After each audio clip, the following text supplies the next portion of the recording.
Bonjour mes chers élèves, j'espère que vous allez bien. On va se rencontrer pour une autre vidéo, une autre leçon concernant toujours notre programme de soutien sur le roman autobiographique La boîte à merveilles. Aujourd'hui, je vais vous parler du schéma narratif du roman ainsi que le résumé de notre roman autobiographique La boîte à merveilles d'Ahmed Sfraoui. Donc, avant de commencer notre leçon, il faut souligner que dans les genres littéraires, surtout les genres littéraires narratifs, bien sûr, par exemple, comme le roman, le conte, la nouvelle, et ainsi de suite, donc les genres littéraires où il y a beaucoup de narration, il faut toujours utiliser une technique, un élément très important, c'est le schéma narratif. Donc, le schéma narratif a pour objectif d'organiser les événements. Donc, vous avez, par exemple, dans le roman, vous avez plusieurs événements. Pour créer une cohérence, pour créer une chronologie logique, au niveau des événements, il faut utiliser ce qu'on appelle le schéma narratif. Donc, le schéma narratif, c'est parmi les caractéristiques primordiales des romans et des genres narratifs de manière générale. Et on va bien sûr vous présenter un résumé, bref, pour notre roman La boîte à merveilles. Bien sûr, tous ces leçons-là, toutes ces vidéos-là, c'est pour bien vous informer de manière générale sur l'œuvre pour que vous puissiez par la suite bien analyser les chapitres lorsqu'on va donc avant de commencer donc l'analyse des chapitres, il faut bien comprendre des éléments généraux, des informations générales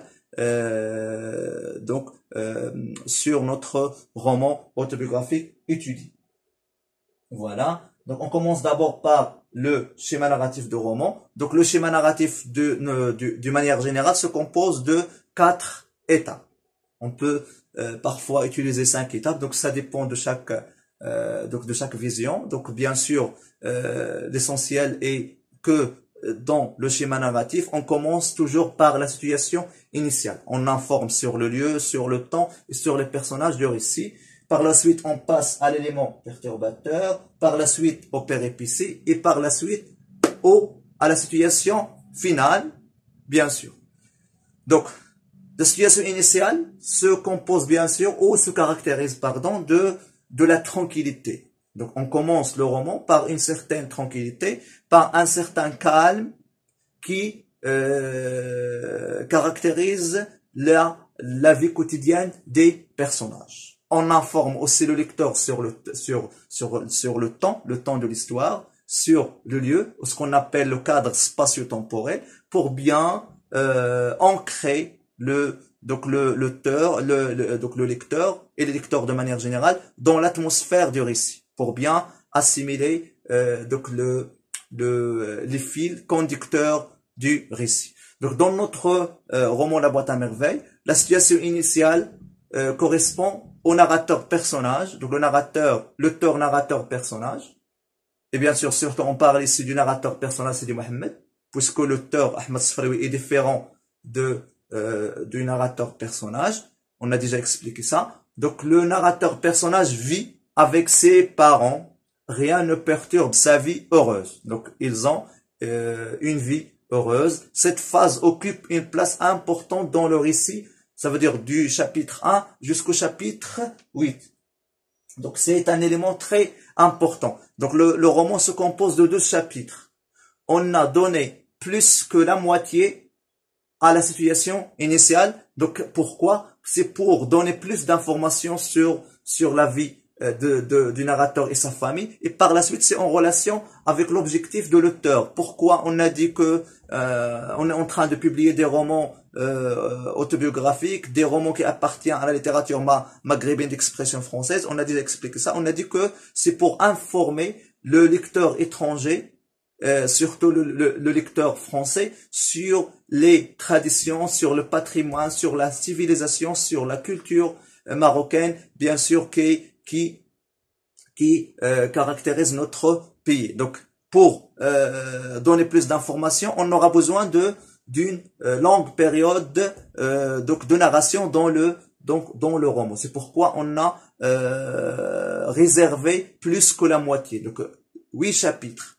C'est seulement pour la situation initiale. Donc on va décrire les lieux, on va décrire quelques fêtes, quelques traditions, on va parler de la vie quotidienne des personnages, on va parler de la relation entre les voisins, on va parler de tout ce qui caractérise notre vie quotidienne et surtout donc la vie dans la ville de Fès et plus précisément dans un quartier populaire. Donc واحد الحي شعبي اللي كيتميز بزاف ديال التقاليد donc الثقافات والامور donc les éléments qui caractérisent la vie quotidienne des personnages. Donc هذا هو الهدف bien sûr ديال la littérature marocaine d'expression française, c'est donc donner une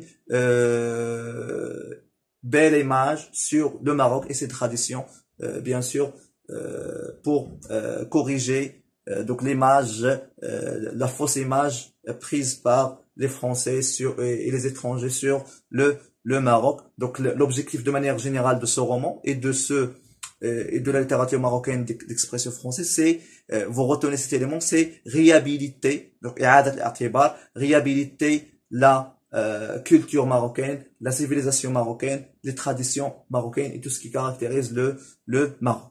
L'ampleur de cette étape, donc, traduit la joie dans laquelle baigne le petit enfant. Donc Sidi Mohamed, en général, il est heureux, sauf un petit problème donc personnel. Ça veut dire personne ne sait ce problème-là, personne n'a pris une idée sur cet élément-là parce que Sidi Mohamed le garde pour lui. Donc c'est un sentiment de solitude, d'isolement. D'ailleurs, il est plongé dans un monde merveilleux. Ça veut dire les parents et l'entourage de Sidi Mohamed ne savent plus donc ne savaient plus que Sidi Mohamed est plongé et obsédé par le merveilleux et le fantastique. Donc il apparaît un enfant qui est normal.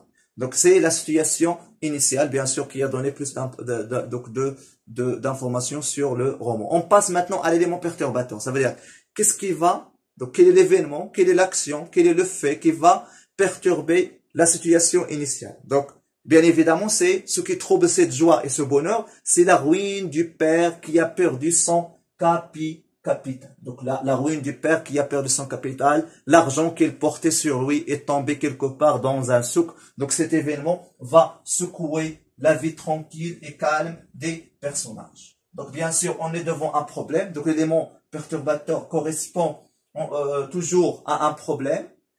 Et face au problème, on doit chercher une solution. Les solutions cherchées par les personnages et par les membres de la famille du narrateur, bien évidemment, donc on va les trouver dans le cadre de la troisième étape du schéma narratif, ce sont les péripéties. Qu'est-ce qu'il va faire le père? Qu'est-ce qu'elle va faire la mère? Qu'est-ce qu'elle va faire le Sidi Mohamed pour sortir de ce grand problème? Donc d'abord le voyage du père à la campagne, où il exerce un travail pénible, c'est un moissonneur. Il va travailler autant qu'un moissonneur. Hassad. C'est un métier qui est périodique. On a déjà dit que le père c'est un tisserand. Donc retenez, plusieurs élèves commettent une faute là-dessus. Donc le métier principal du narrateur, du père du narrateur, pardon, c'est un tisserand.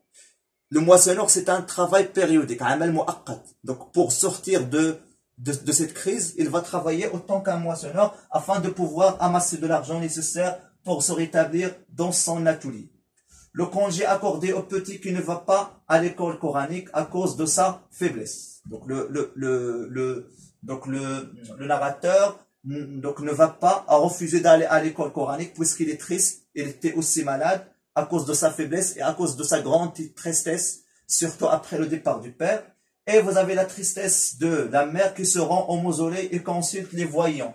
Donc la mère est obsédée par la superstition. Elle pense que la superstition pourra résoudre tous les problèmes de la vie quotidienne. C'est pourquoi, selon elle, selon sa pensée, elle croit que le fait d'aller au mausolée, Ziyarat al-Adriha, et consulter les voyants, donc c'est un événement, c'est une solution qui pourra résoudre les problèmes et par la suite le retour du père et le retour de la vie tranquille de la famille qui était prospère avant. Vous avez le dénouement, ça veut dire l'événement qui prépare à la fin du récit. Donc c'est le retour du père. Le père a amassé de l'argent nécessaire pour se rétablir dans son atelier et il va revenir à sa famille. Donc c'est un retour triomphal, ça veut dire positif. Et la situation finale, ce sera le retour de l'équilibre. Donc ce qui fait, donc il y a une certaine ressemblance entre la situation initiale et la situation finale. C'est au niveau de quoi? C'est au niveau du calme. Il y a une certaine tranquillité, il y a un certain calme entre donc au niveau de la situation initiale et de la situation finale. Donc pardon ici, donc j'ai commis une faute, donc j'ai pas fait attention. Donc vous mettez ici situation finale, c'est pas la situation initiale. Pardon. Donc situation finale ici. Donc c'est le retour de l'équilibre. Donc c'est le retour de l'équilibre et le bonheur. Bien sûr. Donc voilà. Donc je vais la corriger par la suite. Donc le retour de l'équilibre, le bonheur, la réouverture de la boîte à merveilles par Sidi Mohamed. Sidi Mohamed avait l'habitude d'ouvrir sa boîte à merveilles lorsqu'il est triste et aussi lorsqu'il est content. Donc on va, je vais vous présenter le résumé lors d'une autre vidéo. Donc merci de votre attention et à bientôt.